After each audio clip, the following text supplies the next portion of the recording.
एक ऐसा देश जहां सड़क के अंदर घर बनाया जाती है। और क्या आपने कभी पानी के बीचों बीच आग लगती देखी है? नहीं तो आज देखेंगे। और क्या आपको ये पता है कि भगवान की मूर्तियां आखिर कैसे बनाई जाती है और समुद्र में इंटरनेट के तार कैसे बिछाते हैं? और इस लड़के ने किया कुछ ऐसा कि ये लड़का आज रतन टाटा का बेस्ट फ्रेंड है। लेकिन इसने ऐसा क्या किया? तो ऐसे ही फैक्ट्स जानने के लिए बने रहना वीडियो के एंड तक। नंबर 1, दोस्तों अक्सर कहा जाता है कि आग और पानी दोनों ऐसी चीज है जो कभी भी नहीं मिलती है, और अगर इन दोनों को मिलाया जाएगा तो दोनों में से एक ना एक जरूर खत्म हो जाएगी। लेकिन हाल ही में एक ऐसी घटना सामने आई जिसने सबके होश उड़ा दिए। ये घटना मैक्सिको में घटी थी। दरअसल इस खाड़ी के नीचे से एक गैस पाइपलाइन जाती थी और किसी वजह से ये पाइपलाइन में से गैस लीक होने लगी और गैस जैसे ही एटमॉस्फेरिक प्रेशर के कांटेक्ट में आई तो उसमें आग लग गई। ये गैस थोड़ी देर तक पानी के अंदर बिल्कुल किसी आम लिक्विड की तरह ही मिक्स हो रही थी, पर जैसे ही वो सत्ता के पास पहुंची तो उसमें आग लग गई और इसी वजह से ये अजीब लेकिन कमाल का दृश्य लोगों के सामने आया। ये बहुत ही रेयर फिनोमिनन है। इसे वैज्ञानिकों ने फायर वर्टेक्स नाम दिया है, यानी आग का भंवरा। नंबर 2, अभी 4G इंटरनेट यानी कि हाई स्पीड डेटा एक आम बात हो गई है, लेकिन इंटरनेट को हमारे पास पहुंचने के लिए बहुत ज्यादा लंबा सफर तय करना पड़ता है। बाकी देशों की तुलना में भारत जैसे देशों तक इंटरनेट पहुंचाना बहुत मुश्किल था, क्योंकि भारत 3 साइड से समुद्र से घिरा हुआ है। इसीलिए ही पानी के थ्रू इंटरनेट भेजा जाता है, इतने बड़े और मोटे वायर के जरिए जो कि हमारे समुद्र में होते हैं। आप यहाँ बैठे हुए किसी भी दूसरे देश के व्यक्ति से बात कर सकते हो, और वो सब हो सकता है बस इस केबल की वजह से। और इस केबल को लगाने के लिए बहुत बड़े बड़े शिप्स और मशीन का इस्तेमाल भी किया जाता है। ये शिप एक दिन में 200 या 300 किलोमीटर जितना बड़ा केबल पानी में बिछा देती है। ये शिप अपने साथ एक वक्त में 1000 किलोमीटर जितना वायर लेके ट्रेवल कर सकती है, और बस इसी मशीन की वजह से ये लगाना आसान हो गया है। पहले इंसानों को सारा काम करना पड़ता है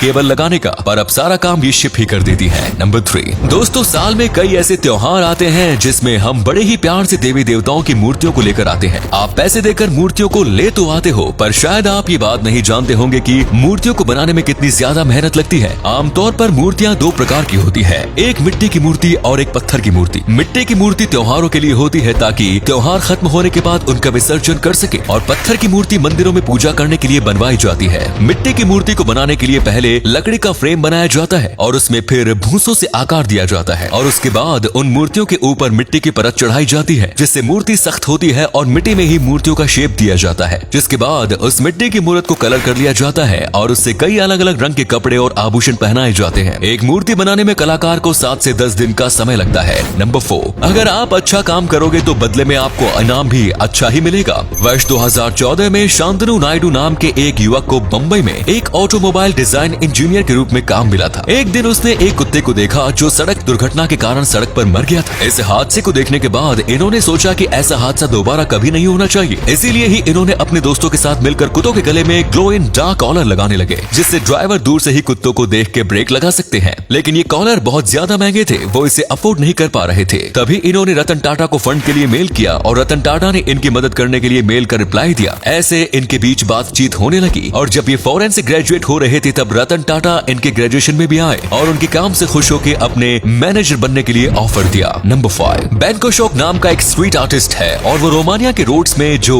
अबॉन्डेंट मैनहोल होते हैं, यानी कि ऐसे सिटी के गटर तक जाने के रास्ते जो कि अब इस्तेमाल में नहीं लिए जाते, उनमें ऐसे छोटे छोटे रूम्स बनाते हैं अवेयरनेस फैलाने के लिए, क्योंकि ये लोगों को बताना चाहते हैं कि कितने लोग सीवर यानी गटर में रहते हैं और इनके बनाए गए छोटे घर में कुछ गरीब लोग भी रह सकते हैं। ये आर्टिस्ट कैसे दिखते हैं और इनका नाम क्या है ये किसी को नहीं पता, क्योंकि ये रात में ही अपना काम करते हैं और आज तक ये पब्लिकली नहीं आए। नंबर 6, दोस्तों ये एक साइकोलॉजिकल फैक्ट है कि आपको कभी भी बच्चों को उनकी गलतियों के लिए नहीं डांटना चाहिए अगर वो आपको सच बता दे तो।